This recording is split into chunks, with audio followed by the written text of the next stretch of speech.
Welcome to the Terrible Podcast with your hosts from SteelersDepot.com, where you can find all your latest and greatest Steelers news. It's Dave Bryan and Alex Kozora, always lit, talking Steelers. And now, here's Dave and Alex.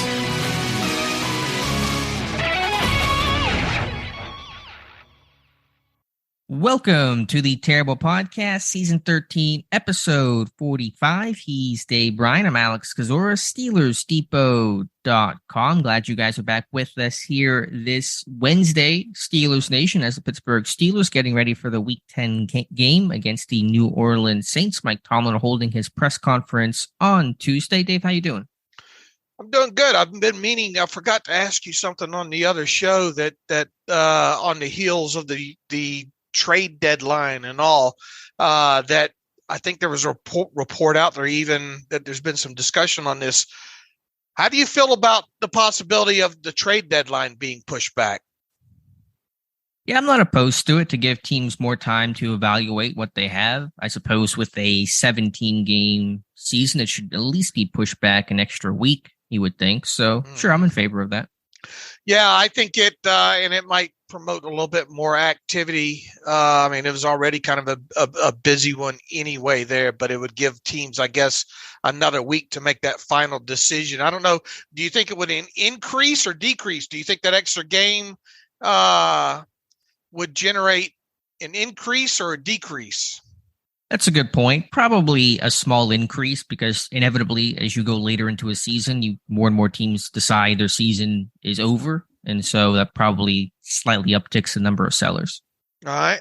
That was just something I was meaning to ask you there. And just so everybody knows, too, that after the trade deadline every year, all players are subject to waivers at that point. So there's been a couple of, players, I think, cut a couple of safeties, I think, too. One former first-round draft pick there with the Raiders, and I think a fourth-round pick, I think both of them safeties by the Rams, was waived on what's today? On Tuesday then. Yeah, so, that was Jonathan Abram and right. Terrell Burgess. And Abram, I liked Abram coming out. I'm a sucker for the hard-hitting box safety, and I know they don't always work out that way in the NFL. Yeah, and he's had some injuries, I think, over the years, and the tape, what little bit I've looked at isn't all that. A lot of people are asking about him, and with this team having hopefully DeMonte Casey back this week, and already having 4 safeties, I think, when you include Miles Killebrew in there, it's hard to imagine. When you add Killebrew back into the group Casey back to the group, then you technically, I guess, have 5 safeties, and it seems very unlikely that they would go the route of claiming Abrams, even though they would have a high waiver, what I would think the 4th overall waiver spot in this. So they would probably have a good chance at claiming Abrams if they wanted him. And I think the remaining salary on him is something like $1 million for this year, but it doesn't seem like there's any place for him on this roster. And Abrams' contract would be up after this season anyway. So that's one former first-round pick Pittsburgh probably won't be interested in at least from a 53-man roster perspective. Speaking of Casey and safeties in the state of the Pittsburgh Steelers, Mike Tomlin holding his Tuesday press conference yesterday and going through the injury report and names to watch here. And it's a pretty long list of names, but I think it's a lot of the bumps and bruises and not necessarily guys who are in grave danger of missing Sunday's game against the Saints, although today's injury report will give us a little bit of detail on that, though Wednesdays are typically a bit more conservative and have more names on there. But to the point, Mike Tomlin rattling off the guys dealing with some sort of injuries, and Miles Jack with a knee, long snapper Christian Kuntz with ribs, Akella Witherspoon with a hamstring. Tomlin said he was healthy following the Eagles game, but now the hamstring injury apparently back in the mix. Cornerback William Jackson with a back. I know he did not practice Monday, so we'll see what he does today on Wednesday. Levi Wallace with the shoulder, Larry Ogunjobi with the knee, and Chris Boswell with that groin injury. Wallace, Ogunjobi, and Boswell all missing the Eagles game. And so that's where Pittsburgh's at right now. And then Tomlin saying he was optimistic about getting TJ Watt and DeMonte Casey back for Sunday's game against New Orleans. Yeah, those two are coming back. Yes. I'll go ahead and say it right now. I'll put myself out there on the limb. TJ Watt and DeMonte Casey will be activated to the 53-man roster in here very soon. And I think it was, kind of playing into the transactions the team made on Tuesday with Anderson being waived from the 53-man roster, and then having Nick Skiba cut from the practice squad. That's obviously good news when it comes to Chris Boswell. And they technically right now have a 53-man roster spot open. And, with everything that we've heard, this past week when it comes to Casey and TJ Watt, those guys are going to be on the roster here by the end of the week. Obviously, the guy that I think that sticks out the most in the rundown of who knows what's going on with Will Jackson and that back injury. I guess that could be a concern here. Larry Ogunjobi, I guess, would be the one that has my most attention here as we go into the first day of the injury report here on Wednesday. Be interesting to see what happens with him. And I guess to some degree, maybe Levi Wallace, because we really haven't heard too terribly much, since that game against the Eagles on that. It was against the Eagles, right? He was back for the Eagles game, and then he went down about midway through it with his shoulder, didn't he? With Wallace, no, he got hurt in the Dolphins game at the end of that one, game. And then missed the Eagles game. Okay, so he missed the Eagles game there. Yep. So Levi Wallace and Larry Ogunjobi would be the two that I'm kind of curious what they're going to look like on the injury report on Wednesday today. Like you said, the roster moves made yesterday, releasing Anderson, releasing Skiba, very promising signs, of course, for TJ Watt and for Chris Boswell. I'm really interested, Dave, in just seeing the cornerback rotation in general, who's healthy, who's available. You got question marks on Witherspoon, Jackson, and Wallace. How does James Pierre fit into all of that? Cam Sutton's kind of the only guy that you know about in terms of the outside corners. Arthur Millette still working inside in the slot, but really interested to see how this cornerback rotation gets deployed starting this weekend.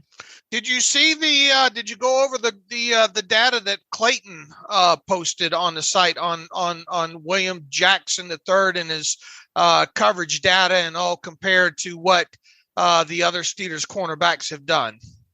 I went over it a little bit, but I know you put that post together, and you can probably read it a bit better than I can. So, what are the main takeaways there for anyone who's not read the article? I think the main takeaway here is James Pierre, and this is something that you kind of spoke to last week, and saying, what does all this do to James Pierre, who's in limited playing time has played reasonably well, and I think the data and all that Clayton has up in there, kind of flushes that out, if you will, that James Pierre has not been bad at all. And when you have a new guy coming in, such as William Jackson III, and having to get caught up in scheme and obviously the back, we'll have to see how that plays out. I don't know. Maybe you'll get your wish, Alex, and maybe we'll see some sort of rotation or something over there, at least in this first game. And maybe they will give James Pierre an opportunity to say, okay, look, you've played okay so far. You've earned the bump up here, and let's see how you do starting off against the Saints here.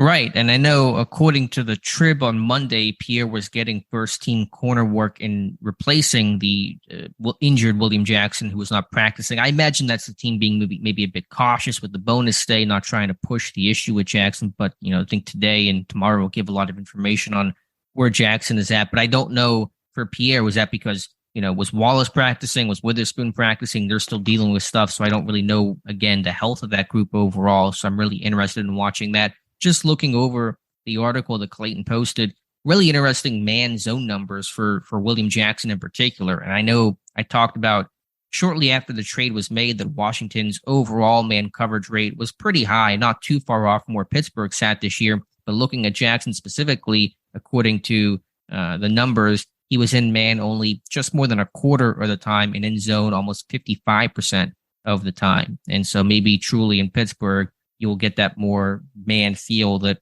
I think plays to Jackson's strengths a bit better. Yeah, and that data obviously comes. I think that specific data comes from Pro Football Focus. There, I know he uses a lot of different data sources in here, Sports Info Solutions, and all like that. But I think that is one of the biggest questions here. Is not only what's the cornerback rotation is going to look like, how many 3 safety looks, kind of big nickel, if you will, might we see. Right, and Mike Tomlin spoke about that yesterday as well. I'm really excited about that too. I want to see, because look, when they signed KZ initially, it was like, okay, yeah, this might can work, but then you get into the preseason there, and I thought KZ really played well during the preseason, and I think it was some sort of a. I don't think it's been played up enough, maybe the impact of that KZ injury to maybe some of the things that the Steelers had hoped that they wanted to do this season here. So I am very interested to see, not only the impact KZ can make when he does hit the field, how much do they use him? And look, you got 2 games against Baltimore still, with one right around the corner here pretty soon anyway. And we all know those tight ends that they have. And look, even the Saints and Mike Tomlin kind of covered this yesterday, and I think we kind of hit on it a little bit with the not knowing what's going to happen with several of their wide receivers there with New Orleans. What's the status of Landry going to be? Obviously, they're going to be without Michael Thomas over there. And if you kind of watched the game the other night, even though they kind of got behind on that scoreboard in there, they've got a couple of athletic tight ends over there. So this might be a great week to not only get KZ back, but get him on the field a little bit. Right. Tomlin essentially saying that 3 safety package comes in handy the most against 12 personnel, 2 tight end sets, and typically teams that have athletic tight ends. So Baltimore, is always one that sort of fits because they have Mark Andrews and Isaiah Likely, so having a good season for them. Boy, just what they need is another athletic tight end, right? Their ability to draft tight ends is phenomenal. It's kind of like the way Pittsburgh drafts wide receivers. But yeah, New Orleans, they have a couple of tight ends as well. Juwan Johnson's a former receiver turned tight end, and he's a big athletic guy that had, I think, a 41-yard touchdown late in that loss Monday to Baltimore. And Taysom Hill, I don't know what you call him, but I think he's kind of that tight end type of player where you want to have a guy like Casey to try to maybe combat that. So I think, you'll see in those, it'll be circumstantial. It'll be game plan based in terms of how much Casey plays, in terms of how much that package is used. But there will be games, and I think Baltimore especially, where it's probably used 10 and 15 snaps. There'll be some games where it's used twice, but I think it'll be a good wrinkle and a good answer to some of those tight end heavy teams like Baltimore and potentially like New Orleans. Yeah, agreed. And so anything else from Mike? What else did Mike Tomlin have to say? I guess is the overall question here. The comments, I think, about the running back situation there. I mean, I think some outlets are kind of going a little bit too far with this. Imagine that. But it if you zero in, I'm trying to find the specific. I can read some of the quote here.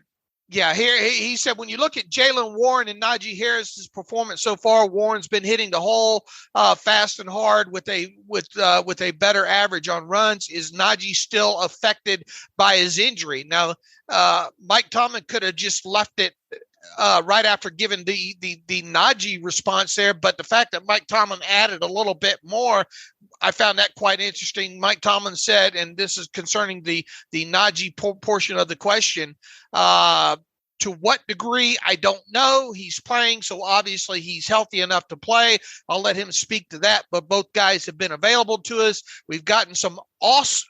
How many times do you use has Mike Tomlin used the word awesome this year? That might be a nice research. We've gotten some awesome contributions from Jaylen, and it's reasonable to expect that to continue. Like I mentioned, when we were talking about a division of labor, who's done what and who's done what well, I know that was a topic of discussion and very evident in our tape review. Yeah, it's interesting. And just coming in, Steelers are signing kicker Matthew Wright to the 53-man roster from the Chiefs practice squad. And so that Boswell injury maybe not as as healthy as we thought it would be, right? Of course, with Pittsburgh. What was that, back in 2020, I believe? And again, that's a guy that when I watched him in camp when he was a Steeler, he had no leg. I mean, his range was 50 yards. And now in Kansas City, he's hitting some crazy distance field goals. And so, and that is, and the fact that it's to the 53 means there's going to be a roster move coming. There's something really serious happening with Boz. That may be the case this early in the week. So we'll see what the corresponding move is there, but that's just coming in, just refresh my timeline and seeing Wright, according to ESPN's Brooke Pryor, being signed to the active roster. Yeah, and the team has officially announced that here. I'm seeing if there's any kind of – there doesn't need to be a corresponding because of the fact that Anderson being released. Right, Anderson being released. But the thing is, too, whenever you sign a player off of another team's practice squad, you got to pay him for 3 games. So this is maybe Boswell's going to go to IR by the end of the week here, because – it's going to be interesting to watch the roster manipulation because obviously you have, or at least you think you have, Watt and Casey coming back to the 53 at this point, right? And now you have 2 kickers on the 53. Who goes? Yeah, that's a really good question. I mean, maybe that groin. I mean, if they're going to keep. If they have to keep Wright anyway for 3 weeks, right? And if the minimum time that Boswell can spend on IR is 4, I mean, you do the math. He's going IR. Yeah, the math kind of adds up to maybe Boswell going to IR here. Because it was a 1 week thing. You just sign a kicker to the practice squad and elevate him the way they did it with Skiba, and you wouldn't, use the roster spot in the 53 that way. Right. So that's a bad sign there. Now, still have to be one spot open. If and when Chris Boswell goes to injured reserve, then you got one spot to get Watt and Casey on the roster, and that might be Josh Jackson, would be my guess. Yeah, I would agree. And then you have one more, right? Or no. You have 2. Yeah, Pause and Jackson or whoever. Right. Yep. So, and then we'll have to see if anything else happens towards the end of the week that might require an elevation or something like that. So finally got some news during the podcast. They're always posting that? Podcast stuff. So we won't celebrate why, but we're happy to get some news to reflect live here as you guys are listening. So anyway, back to Mike Tomlin and the running back situation. Yeah. During the bye week, ESPN's Jeremy Fowler sort of maybe hinted at a little bit that Jaylen Warren would see more time. I know Fowler's now a national guy, but he used to be a Steelers beat guy, and I assume is still pretty well connected. So I don't know exactly what it will look like overall. Warren will continue to be the third down passing situations back, but we had a discussion a podcast or 2 ago saying that they probably have to find more ways to get Warren work on early downs. And so I think that role may tick up to some degree against the Saints. Yeah, I would like to see it personally. I really would. I'd like to see him get some more snaps. I don't think it's, I think, people are thinking maybe it's more of a feature role. I don't think you'll see that, but I think Jaylen has definitely deserved more snaps. And, as we've talked, I'd like to see him have a couple of full series, another 10 to 12% maybe of playing time if possible. Yeah, and we'll just have to see what that looks like and what that potential uptick would be. But I really want to see what the first and second down snap count, differential is between Harris and Warren, because again, Warren is now the third down guy, so that doesn't really interest me too much. I just want to see what the first and second down work is, and that'll be the real number that tells me if there really is an increase in role or not. Right. So, I mean, it's something else to look for. And obviously the other thing to look for this week is, with Chase Claypool gone now, you have Steven Sims probably going to get the majority of the slot snaps here. And this was my terrible take yesterday. And I don't know which way it's going to go for him, but it's something. This is kind of a golden opportunity, if you will, for Sims, who really, when you look back at his work in the 2 seasons with Washington, wasn't bad, and specifically out of the slot there. And he's had all of 5 touches this year so far, and I think like 20-something offensive snaps played, and 3 of those 5 touches have been him carrying the football as part of obviously design runs, design wide receiver runs, jet sweep type things, and all like that. So, that's just something else to look forward to against the Saints. And you go back, you look at Sims' numbers in Washington and the yards after the catch that he had. That it's definitely something to pay attention to this week. And as we mentioned, if this works out with Sims in these final 9 games, you can easily retain him as a restricted free agent. And who knows, maybe that prevents you from not only not having to spend a top, let's say, 4-round draft pick on a wide receiver, but maybe it prevents you from drafting a wide receiver at all.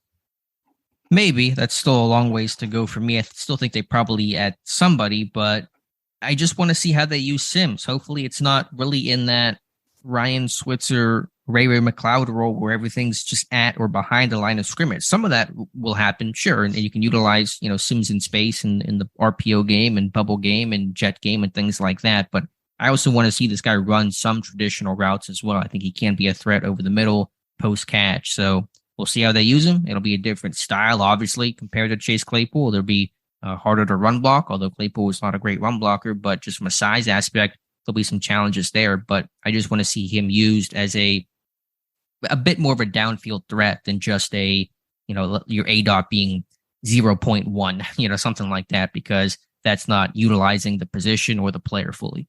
Look, there are several different ways that he has shown that he can be used in the past during his time in Washington. Slants are one of those things, and that's something that's been kind of foreign to us this year. Slot fades. I mean, I think he's got a couple of nice catching on some of those slot fades in his portfolio, and some of those kind of skinny post down the middle type stuff. We've seen opportunities that haven't been taken advantage of in some instances here, especially as you broke down in the Kenny Pickett video that you posted yesterday. I think it was about he missed one that probably could have been a touchdown in the end zone there. Yeah, that was Pickett maybe needing to play a bit more outside of structure and recognizing when defenses may be giving you things, even if it's not the designed intent of the play. But that's all things that I think will come with time and reps, and as you get more comfortable and confident. With Sims, I just love this story. I was doing more research on his background. I mean, he was a 2-star recruit out of high school. His only FBS offer was to Kansas, and he's on just the worst teams ever. I mean, he won 6 games in college. I mean, the Jayhawks were just terrible back then. I think a little bit better now. Undrafted guy, works his way up, makes an impact as a rookie, makes that Washington team, and has had to kind of fall back and climb his way up in Pittsburgh. And you love those guys that are scrappy and fighters and have that, I'm sure, big old chip on their shoulder. And so just on a personal level, to see Sims earn this opportunity and have a really good chance to do something the back half of this year is pretty cool to hopefully watch unfold. You remember last year we were talking, we were a little bit surprised that we didn't see even, through the elevations and all like that. I mean, even the one time he was elevated, did he even have I don't even think he had a target, did he, in that one game? And Lord knows that this team could have used some help in the slot last year, and right. We just never saw that. And this is the same Sims that, who was a wide receiver coach, Ike Hilliard had history with over there in Washington, and it never came to fruition, and it didn't look like it was going to come to fruition this year, if not for Gunnar Olszewski, bungling some punts against the Patriots, and that because Steven Sims had been inactive. And then lo and behold, you get Steven Sims on the field as a returner, and it's been nice results as far as that's been concerned. And even throughout that in these games, he still hasn't played. Like I said, he's played 22, 24 offensive snaps in total, and he's only touched the football 5 times. And I think that both of the targets were very, very short targets, if I remember correctly there. So it will be interesting to see how they use him and how effective he can be, and if indeed this is something that's going to extend his career. Yeah, just one game last year, 5 snaps in that tie against the Lions. And so, he'll get the chance now. And as Mike Tomlin likes to say, don't care how you got here, what your story is. You're here now. You have the opportunity, and Sims will have a chance to make the most of it. Mm-hmm. And look, I mean, this is going to be a good week to try to do that, I think, as well, too, because they are kind of beat up all over that defense at this point now. We'll find out what's going to happen with Marcus Davenport, who got injured against the Ravens. Pete Werner, it didn't sound good for him the other night. Their weak side linebacker.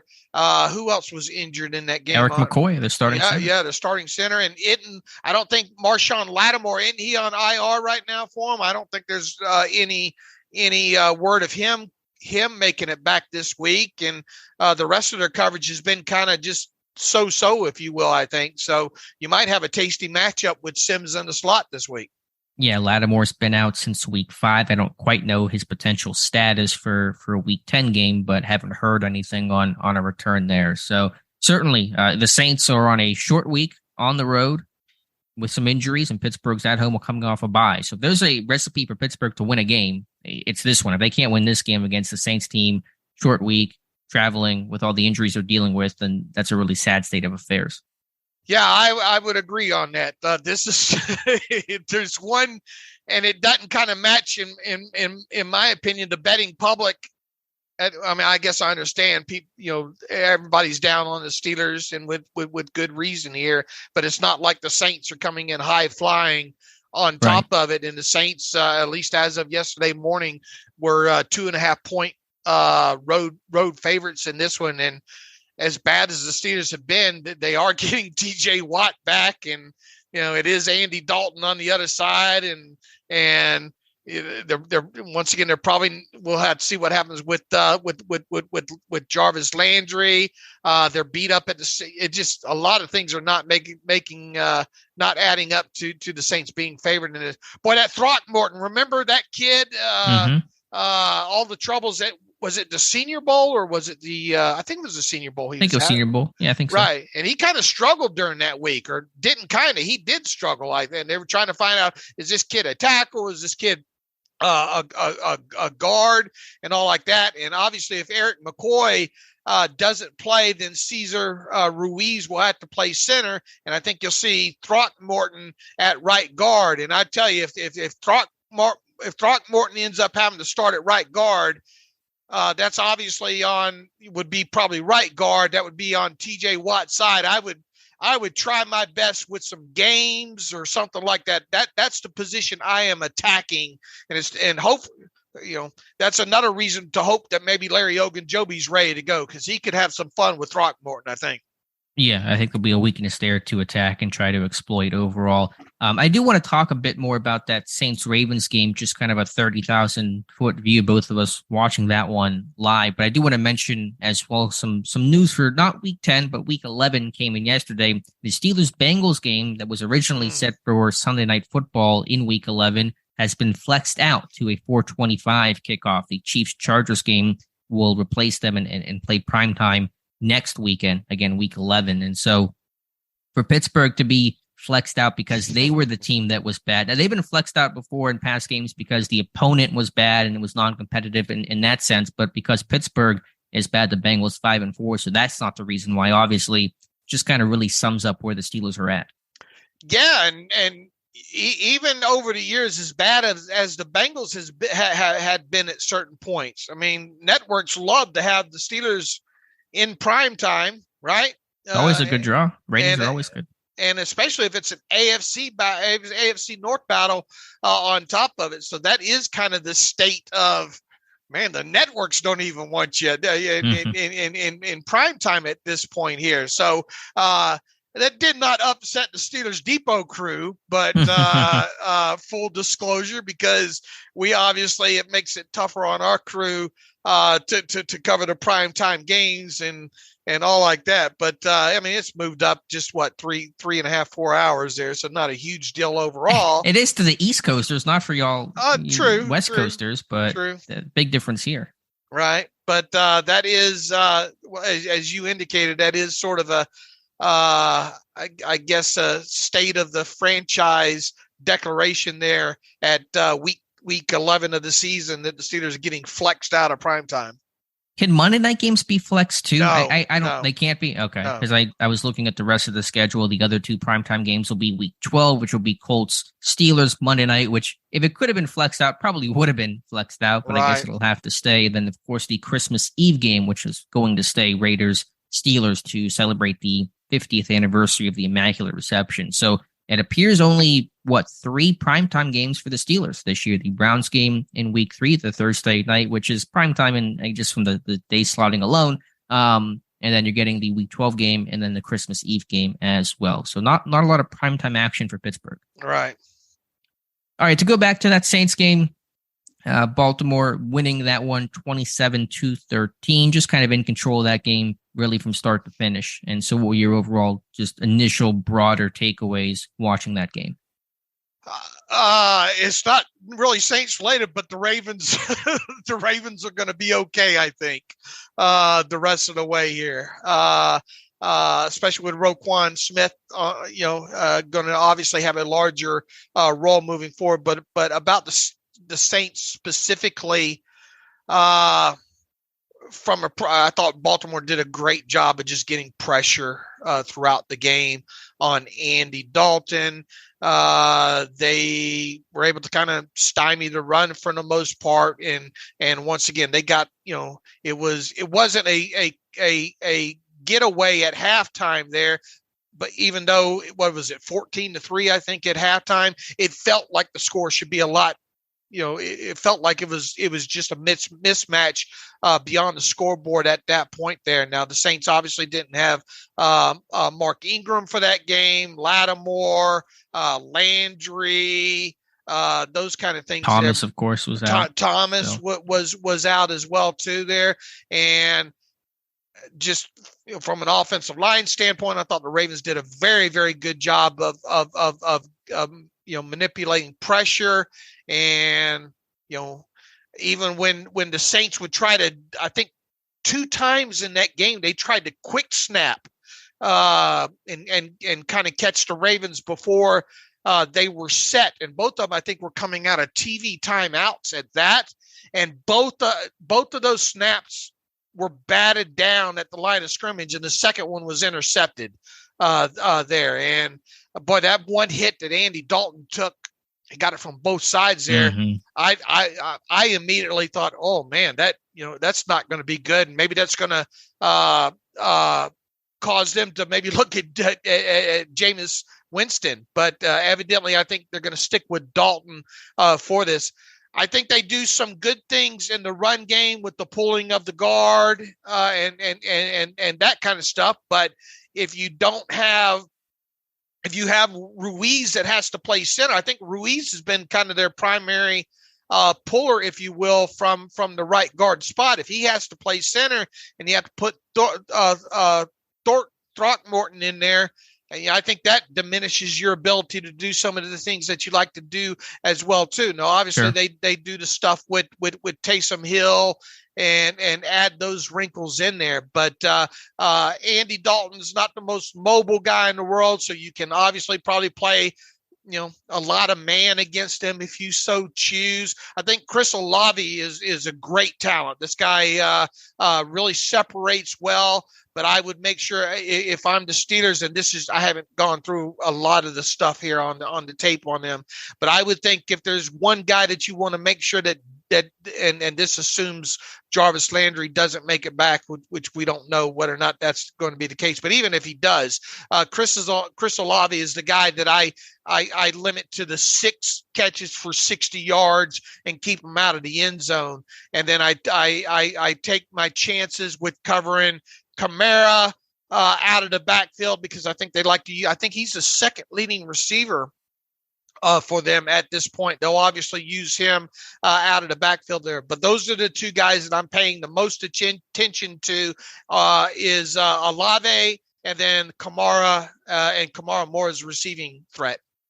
Yeah, I'm with you. I think that's laid out well.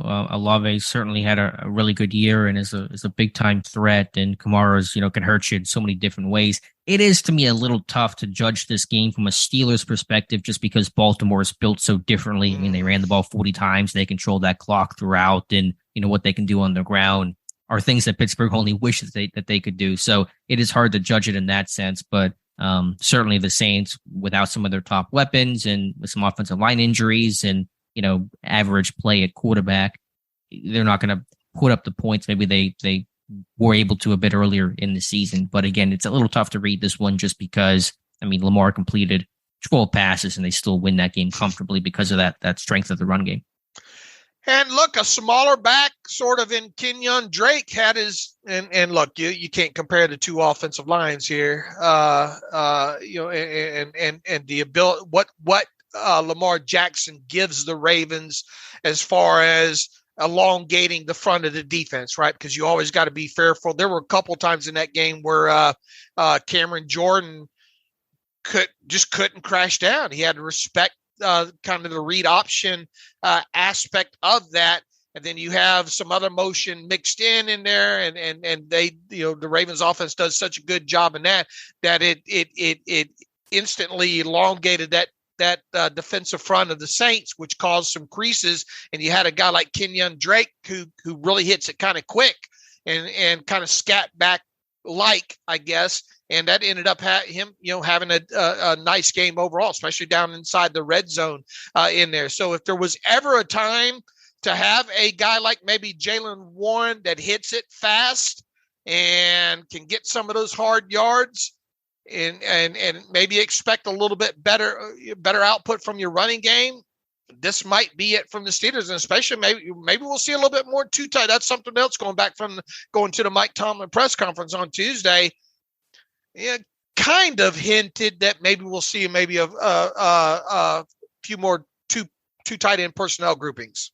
How does Pittsburgh elongate that Saints defense the way Baltimore did, though? You don't have quite the quarterback running threat, and Baltimore likes to use those arc blocks and probably a bit more split flow unfortunately, action. Jet sweeps. Yeah. Usually the linebackers get pulled, but I guess that can have the same effect, though. The defense, the down linemen probably don't get pulled as much on jet sweeps, but that can probably move the linebackers' eyes. So point taken there. And maybe you come out early with another thing Mike Tomlin highlighted, what has this offense, what exactly do you do here on offense kind of question so far? What have you liked so far? And he said, the ability to basically the rollouts with the quarterback and the misdirection kind of stuff. I kind of question the misdirection stuff hasn't been overly great. I guess I've been kind of okay in the passing game aspect of it there, but maybe you come out early and try to keep those ends honest with maybe some design keepers for Kenny. Maybe, yeah. That's a good seed to plant early in the game, I think. So, yeah, I'm with you there.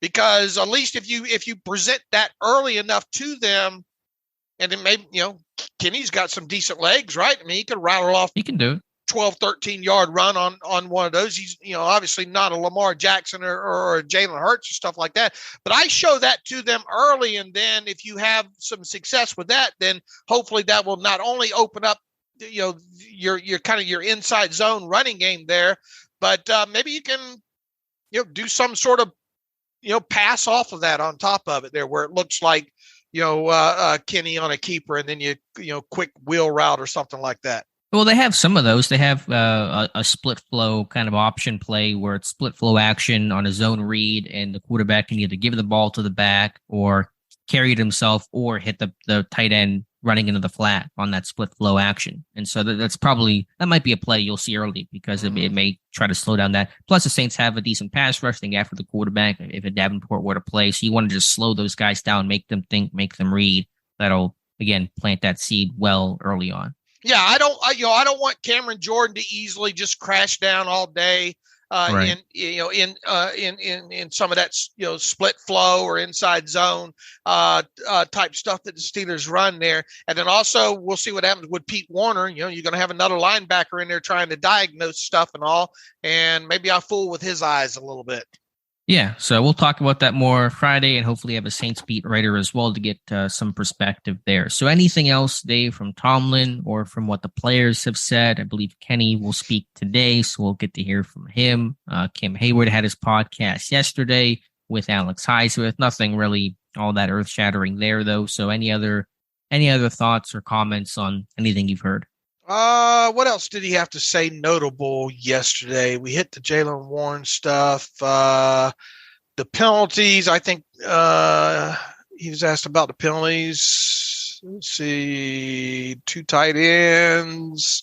Yeah, probably not much else from Tomlin there. But I know some players had talked to the media on Monday. But again, I don't think there was anything all that notable there. I guess the second quote about Warren we didn't hit. We hit the first quote. He says, "Would you look at Jaylen Warren as a featured back at this point when you're talking about changes?" He says he's a quality back that's made some plays. We'll keep giving him an opportunity to do so, and maybe he'll write that script. Once again, I think while I have been all on board for Jaylen Warren getting more touches, for a while, I think featured back is a little strong at this point. Yeah, it's just a question of, how much can you chip away at some of those snaps and situationally, you're going to be more of a third and short guy, first and goal kind of guy. Can you vulture some of those opportunities?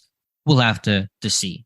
Pittsburgh's got to get in those situations in the first place before that becomes a conversation. But I think you'll see at least some uptick in early down snaps and carries for Jaylen Warren. All righty.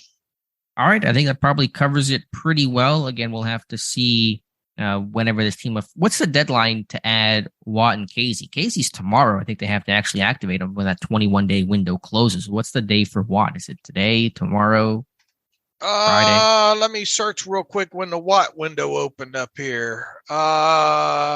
He practiced on October 26th, which was a Wednesday. So he would have another week, I guess, technically. So they can wait until Saturday. Yeah, that might be a Saturday move for them. Okay, but Casey came back. His 21 days are almost up. I believe tomorrow is the deadline, Thursday. I have to check the first official day that he came back. It does seem like it was a Thursday, doesn't it? I looked it up a while back, and just to reference October 20th. Okay, that was a Thursday. That would have been a. We check our calendar. Thursday. Okay, so his deadline to come back is tomorrow. So they're going to have to make a move tomorrow. That could be Boz going to IR, and then Watt would probably be a Saturday thing. Probably, right. That's and they'll probably wait to see how the health of the cornerback room shakes out to see which one of those guys goes for the Watt move on Saturday. Right. So my guess is by tomorrow, Boz goes to IR, Casey's officially activated, and then Saturday, Watt is officially activated with one of the corners. I think most likely Josh Jackson, but something else could happen being waived. Right, and at this point, it doesn't feel like, and I mean that's dangerous to say on a Wednesday for the injury report, but it doesn't feel like any elevations are forthcoming. Right, but we'll have to see what the injury report says and check on the status of all those names Tomlin listed and kind of go from there. Obviously, Boz in itself was a curveball we didn't expect, so could be other things on the horizon. So, do you think that kickoff did Skiba in, or is I think they just, because this is now a longer term thing, they didn't, because Wright's a better kicker for a 1-game thing. Pittsburgh didn't want to have to put Boz on IR or sign a guy on a practice squad because you have to keep him for 3 weeks if he comes to your 53-man roster the way that Wright is right now. So I think they figured 1-game emergency, we can roll with Skiba for something longer term. We probably need a better kicker, and that's why they went with Wright. Okay. Because Skiba doesn't have a big leg. His leg is like 50 yards. It's kind of his max, and Pittsburgh's been kicking a lot of 50-yarders this year. And Wright, again, his leg is transformed to now just being awesome. Boy, I hope this game doesn't come down to a kick. I'm with you. But we'll take a close game. I mean, just be competitive because we've seen enough blowouts this year. Yeah, well, look, one of the things you said we're looking for, at least I am, when it comes to Kenny Pickett in the second half of this season, is not playing from 10 or more points behind for a good portion of the game. That's one thing that I think might help him a little bit. And second is red zone. Obviously, right. If they can start maximizing these red zone trips, that will obviously help keep the game closer. Maybe you get more in a late game situation where it's a one possession game and maybe a field goal can win it. Absolutely. So, all right, Dave, let's get to some reader emails and close out today's show. All right. We're already at that point, huh? All right. Yeah, be a bit quicker show today. Let's see if I can sort these out. If we have a lot of emails or whatever's kind of been hanging out that we can probably get through because we're a bit lighter on the other content today. Ryan Kane writes in, hey, Dave and Alex, hope all is well. I just spent last night watching Big Ben's rookie games against the Jets in the regular season and the divisional playoff game. It made me miss the good old days with that defense, but I would encourage any big Pickett hater to go watch Ben in those games. Just to remind them that it takes time to learn how to play at the NFL level. Hopefully we see Kenny grow the rest of the way, but man, I loved watching the bus. Yeah, look, that's why when anybody tries to throw out there now, and I understand why they do it, first round quarterback and all like that. But when anybody throws that out, man, it's just a world of difference of a situation. The Steelers obviously had a running game at that, when Ben came in, they had a really, really good defense at the time, and it allowed Ben. And as we mentioned the stat the other day, what was it, like 19 snaps all of his rookie season that he was more than, 14 or 17, whatever points down on the scoreboard. They didn't have to play from behind hardly any outside of that first game that Ben came into. And you very rarely, how many times, if any, did he throw more than 20 attempt 29 passes during his rookie season? Did Ben? Yeah. None, never, right? until the playoff game. The Right. playoffs he did, but regular season never threw more than 28 times in a game.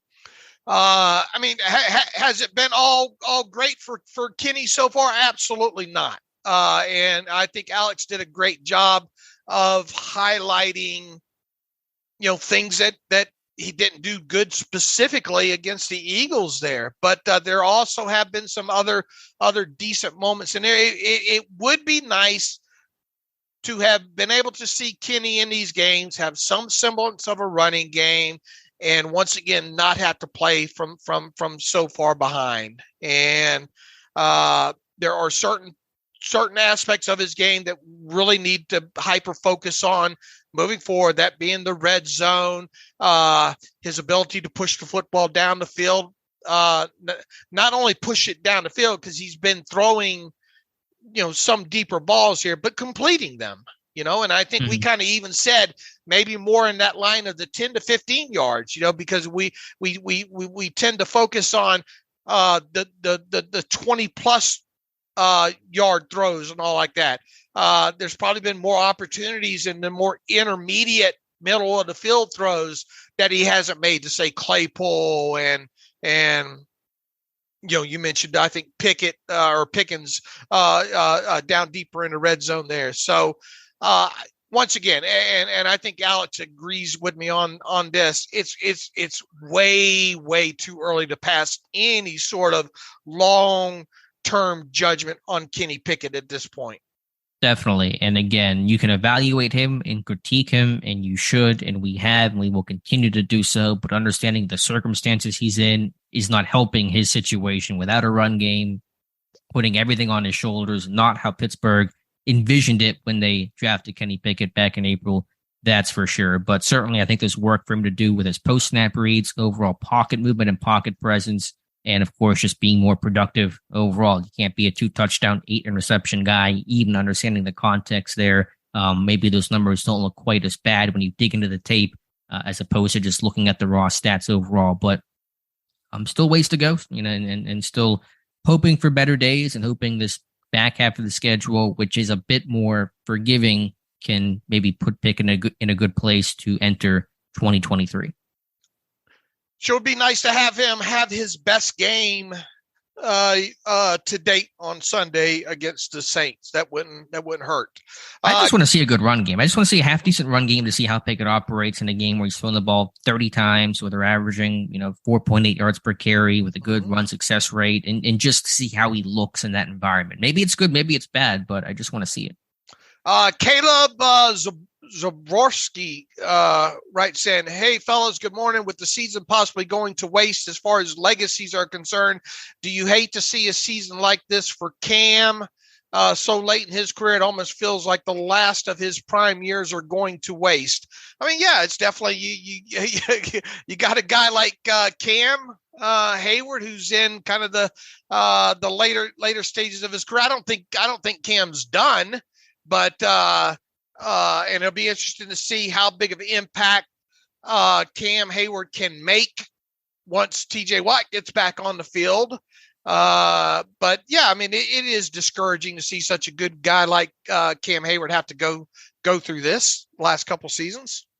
Can I give you a really depressing stat to wrap up today's show to make us all just very sad? Gloom, Kim Heyward, despair. No, it's not. Alex Kozora on me. Go ahead. All right. In games in which he's played, Kim Heyward has won one playoff game as a Pittsburgh Steeler. They have 2016. They won a couple, but Kim was on IR with that pec injury, I believe it was, or tricep, whatever it was. But only the 18-16 crazy Bengals game with all the Boswell field goals is the only game Heyward's played in and won in the postseason as a Steeler. And that's just football injustice to me for a guy that talented to have that little success. This year's not going to be the year, but I get the point, because it does kind of hurt a little bit. Just like when they signed Joe Hayden and you thought, hey, Hayden, never went to the playoffs with Cleveland, can turn things around, and it just didn't happen in Pittsburgh either in terms of any postseason success. So that one, if that number stays that way, where Cam Heyward only has one playoff win in his career, by the time his career is over, that one's going to sting a whole lot. Absolutely, it will. All right. Jonathan Mason writes in, Alex and Dave, do y'all think Tomlin is being too dismissive of how bad this team is? I get that he's patient, measured guy, but he's not acting like a coach of a team where the offense is ranked 31st and is 2-6. I guess I just expected more concern out of him yesterday, having more time to look at things during the bye. I get that, but I also, Tomlin is just not one to show his emotions a lot or kind of reveal how bad maybe he thinks things might. And he's just an internal optimist too. I right. really think that this team, from an organizational standpoint, they think that they might still be able to make a run at this thing, and that every week is a new week, and this is the post bye is a new dawning for this team, and they're probably looking at that schedule and saying, well, we've got Kenny some experience at this point. Maybe things can get a little bit better on offense. We're getting TJ Watt and Casey back, and maybe that'll keep us in some games. I just generally think that Mike Tomlin truly believes that he can still get this team to the playoffs. I'm with you. I mean, if your coach doesn't have belief, then who else is going to have belief? How could you expect anybody else on your team, your players, to have that kind of belief? And Tomlin is the captain of the ship, and that captain always needs to, at least publicly, have that steady hand, that calm approach. Because if the head coach is publicly not calm, then everybody else is on edge. And so, I'm sure Tomlin internally may be acting a bit different than how he is presenting himself publicly. But whenever you're in that public view, all eyes on you, you got to, I think, have that steady, strong-handed approach, and that's the way that Tomlin operates. He's been in this business for so long, it's not going to faze him the way it might be for a younger coach who's, am I going to get fired, and all the criticism and all that kind of stuff. So that's just the way that Tomlin is. He has to be the steady hand, and that's why he's acting the way that he acts. Now, look, if they lose to the Saints on Sunday, it gets a lot harder for him to be as optimistic. Coming out of a bye, you not only are you coming out of a bye week, you're getting a team in the Saints that isn't overly great, that's kind of is more beat up than you, that's on a short week, that's having to come to Pittsburgh. What's the weather like? Going to be like 38 degrees, I think, is the early forecast in there. I mean, everything is kind of setting up for, man, if the Steelers were ever going to notch their third victory of the season, it better be on Sunday. And if they don't get the win for whatever reason, it will be a lot harder, I think, for Mike Tomlin to deep down inside think, you know what, maybe we can make a run at this thing. Plus, I mean, you got on your bye week, it didn't go great in the division because both Baltimore and Cincinnati won, and yada yada. So this is really a, not that I think that they're going to turn it around and make the playoffs, but I think that you and I in our prediction the other day, I had them winning one more game. I don't know what was in my monster drink the other day, but what I think they can maybe get to 7. What did it work out to? 7-10. You had 7-10. I had 6-11. Yes. Right. So I'm counting on. No teaser here. I'm going to pick them to win this week. I think that they better win too. Yeah, even whenever they reach the point later in the season where it's very clear they're not going to make the playoffs, and that really should be now, but even if they win against the Saints, I mean, let's say in week 14, Tomlin probably won't have that optimistic view in terms of their season being competitive, but he'll still have that same steady approach of, we're here to work, we're going to take it game by game, we're going to try to get better, and we're not going to focus on the big picture stuff and just focus on the here and now. So I think even whenever that reality sets in for the team in a couple of weeks, you'll still have Tom with that same approach because, again, he's the captain, he's the face, and the captain always has to be the steadiest, calmest, outwardly most confident guy of that whole group. And I can't for the life of me, let's see, the last time they were 2-6.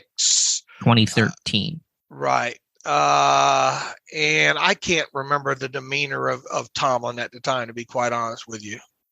Yeah, I couldn't tell you either. But again, the last 2 times Pittsburgh was 2-6, they finished the year 8-8. Now they're not going to finish 8-8 this year in a 17-game season, but they've been able to turn around the last 2 seasons, or the last 2 instances. They were 2-6, and given the layout and structure of the back half of the year, a quote unquote easier schedule, getting Watt back, your offense at some point, just by sheer inertia, has to be a bit better for one of these games. You would think. I think there's a bit more optimism this team can finish better than how they started. Okay, Ryan Roberts writes in. Ryan from Tulsa, just want to let you guys know that everyone I recommend to your website and podcast have been blown away by your content and fantastic analysis. Well, that's a nice opening statement there. Thank you for that, Ryan. You guys are the best, and it makes me feel good when I tell others and they agree. I apologize for another email. I usually only bother you guys once or twice a year, but with the bye week and the fact that all of my fantasy teams stink this year, I have another question. Do you think the Steelers would want to want a do-over on the Claypool trade? The Steelers traded away Claypool for a second-round pick, an A-plus deal if you ask me, he says, but I can't help but wonder that since the Bears got a second-round pick for Roquan Smith, what if they traded Claypool for Roquan Smith straight up? He was the 8th pick of the first round in 2018. Having him on the roster makes our team better immediately, fills one of our many holes, and is arguably a better player than the Steelers will get in the second round of the 2023 draft. And we keep him off the Ravens roster. Even though I love the Claypool trade, I wish the Steelers would have swapped Claypool for Smith. What do you think? Would you rather have the Bears' second round draft pick in 2023 or Roquan Smith? He says, I know Bush has been playing better, but in my opinion, I'd rather have a known commodity of a top 10 drafted player in Smith as opposed to the pick. I get exactly it's a great question, Ryan, and I get exactly the angle that you are going here. But the one element in this is the fact that I think you're overlooking here is that Roquan Smith is still not under contract past 2022, right? Right. So Baltimore, we assume, is going to have to back up the money truck to keep him around in Baltimore.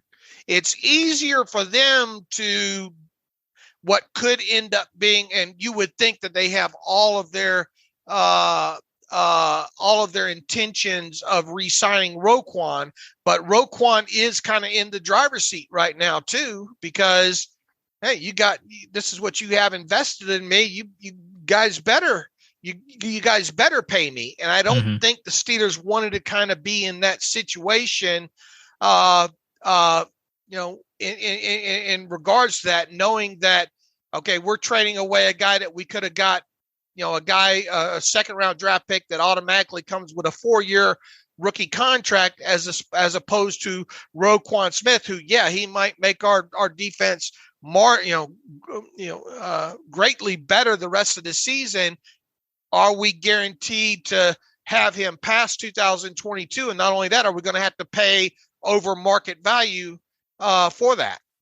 And you probably would in order to retain him. So fair point there. And I'm usually of the mindset of trade draft picks for players, get the known guys as opposed to the unknown guys who might become the known guys. But I think in this situation, for what you laid out, Smith can be a very talented player, but he's also a bit up and down. He's not as consistent as you would like. And then not that I try to get too wrapped up in this stuff, but the positional value. There's been so much.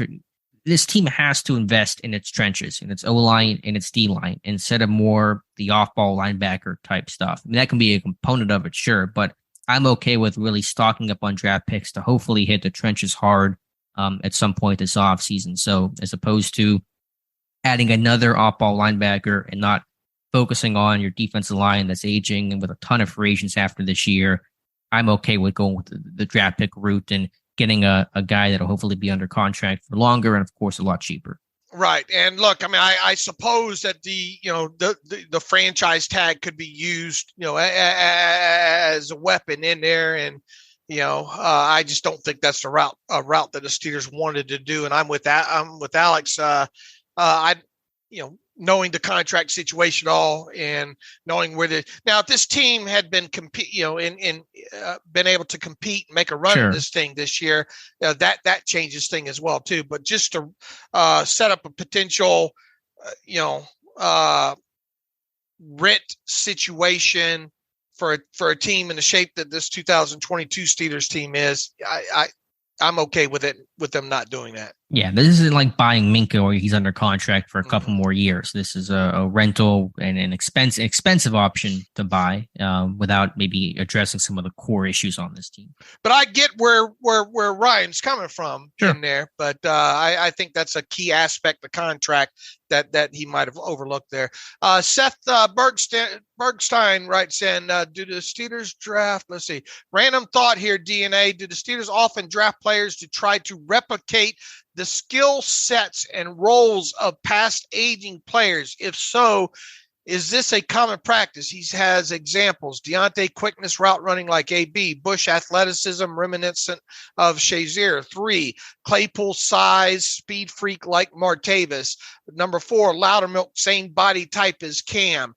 Seems like when we do this, it's always a bootleg version of that guy, but they're just trying to recapture the magic. I have no idea if other teams do this. I'd rather they just evolve and take great talent regardless if they resemble other guys or not. Thoughts, he says. All the best, Seth. Seth, I don't know if Alex Kozora does a great series every year late in the pre-draft process that is must read based on history of this team and all, and that's what the Steelers look for.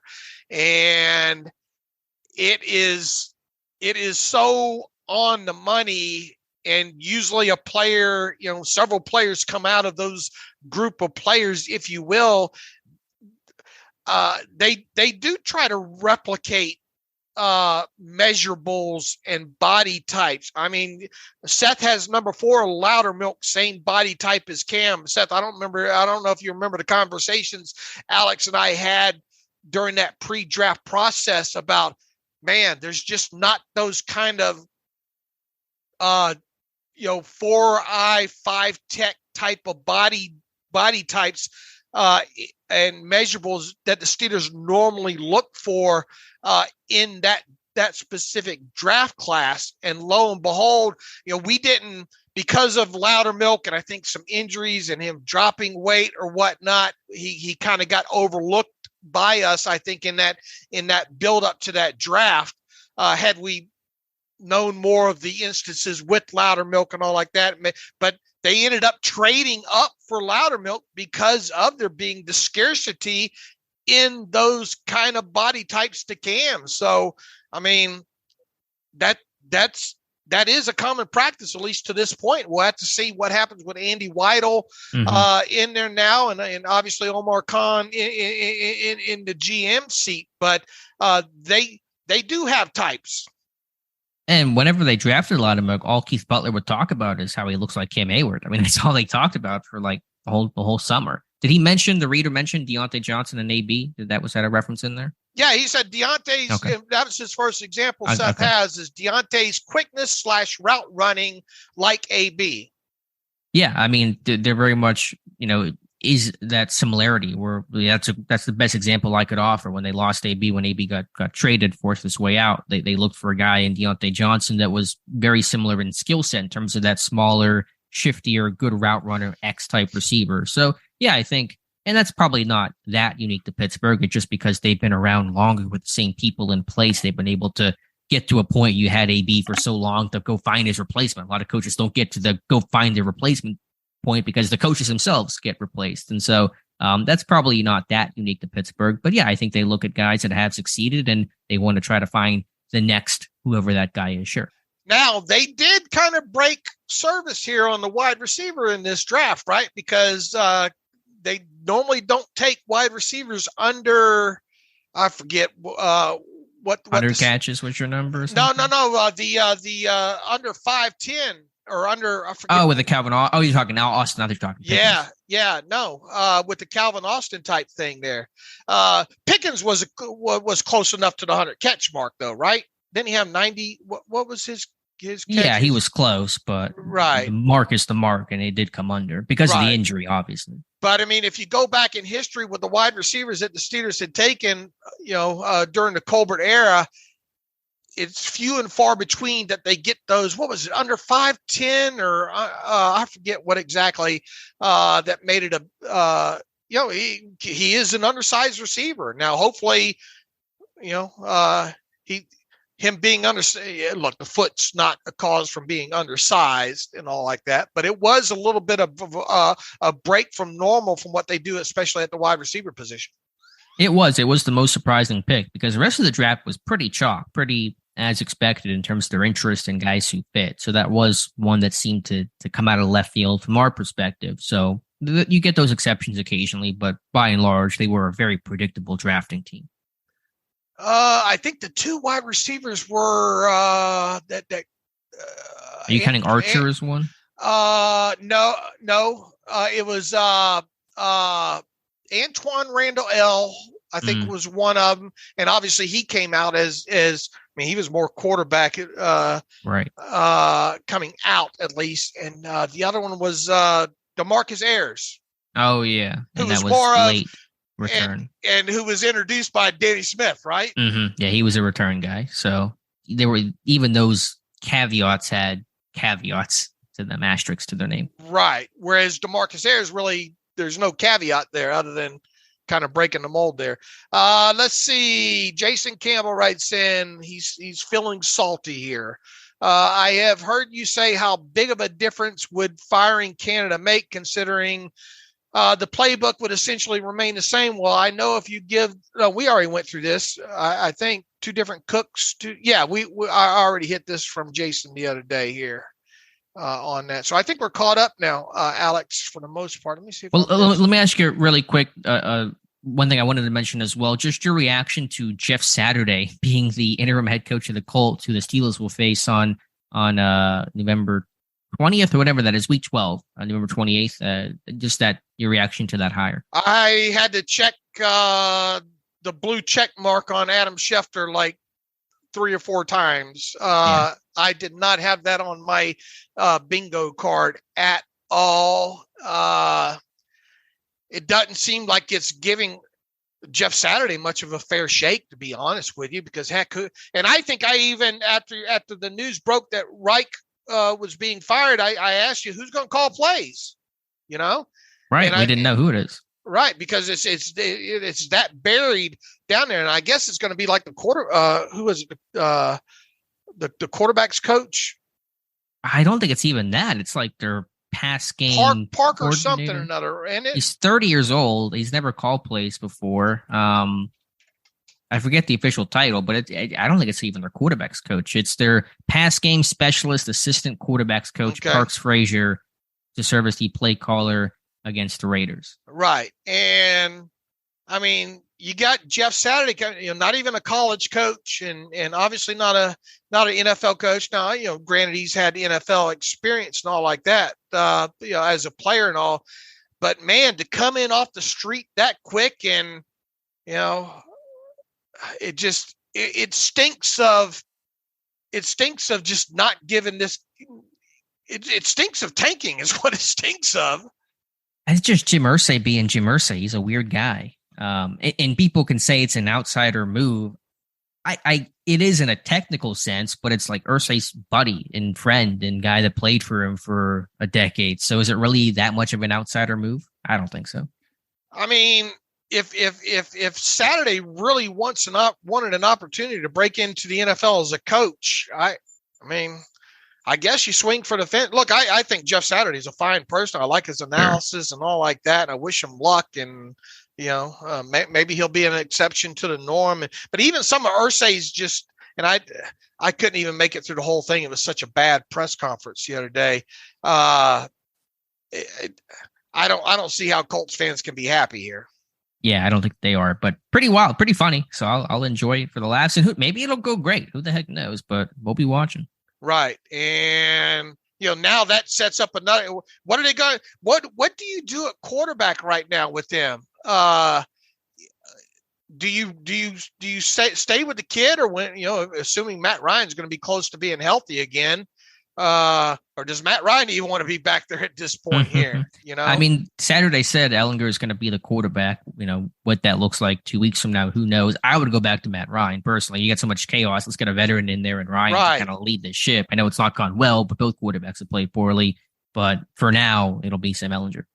I mean, so now add another. I mean, it was already a circle of game on the calendar, I think, for the Steelers that you thought might be winnable, and if they're going to continue with Ellinger at quarterback and, obviously have this kind of makeshift coaching set, what is Gus Bradley thinking?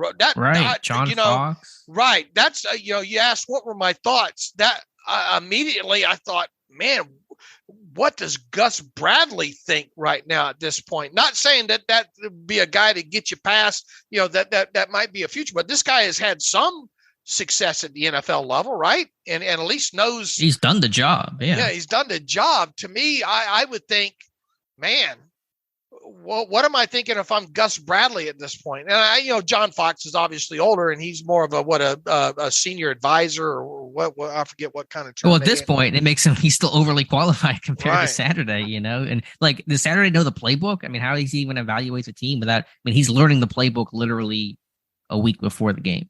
Right. And yeah, it just, to me, it very, very, very, we'll see if it works out. I mean, stranger things have happened, but I found it super, super curious move. Definitely. So anyway, it'll be Monday night. It'll be Mike Tomlin versus Jeff Saturday, a sentence I did not expect to ever utter before, but here we are. Yeah, that ought to be a barn burner of a game on Monday night. And something like that. No Manning cast. The Mannings aren't doing that one either. They aren't. They're not going to. Peyton's not doing a Colts game. No. I thought maybe there was a chance, and I went and looked, and no, he's not. Well, that sucks. But probably because everyone will just be asking him, "What is going on? What are your thoughts?" Right. Anyway, all right, we'll wrap things up. Okay. Until Friday, we hope to have a Saints beat writer with us to help finer tune preview that game at Acrisure on Sunday against the Saints, and I'm sure there'll be some roster manipulation maybe that will have happened by then, and Obviously, we'll have a couple of injury reports to go over at that point as well, too, and should get a better idea of maybe if this team will have some elevations or not on Saturday on top of it. So in the meantime, you can follow me on Twitter at Steelers Depot. Follow Alex on Twitter at Alex_Kozora. Follow the show at Terrible Podcast.